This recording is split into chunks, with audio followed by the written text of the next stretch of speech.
Sa iba pang balita, inspeksyon sa mga boarding house sa Baguio City isinasagawa ng autoridad. May ulat si Jasmine Gabriel Galban. Patuloy ang malawakang inspeksyon ng lokal na pamahalaan sa mga boarding house sa Baguio City.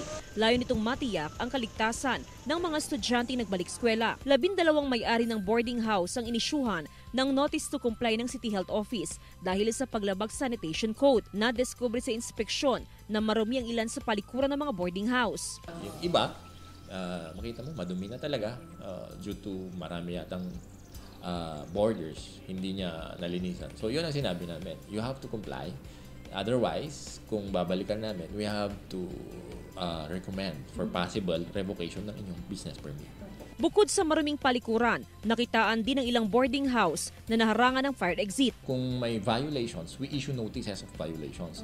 And then, we give them ample time, usually a week after, babalikan namin kung na-comply na nila. Positibo naman ang karamihan sa mga nagmamay-ari ng boarding house sa ginagawang paghihigpit ng LGU. Chine-check din nila man para at least naman ma-safe din yung mga estudyante, kung paano po yung mga tinitirahan nila, kung safe din, walang flood, mga ganun. Lalo na ganito ma'am, diretso po yung ulan. Yes po, para sa akin po. For ano na din po siguro, for safety and cleanliness, ganun po. Sa ngayon, nasa halos 4,000 ang bilang ng mga establisimento kabilang ang boarding houses, dormitory, apartment at lodging houses. Jasmine Gabriel Galban para sa Mornings with GMA Regional TV.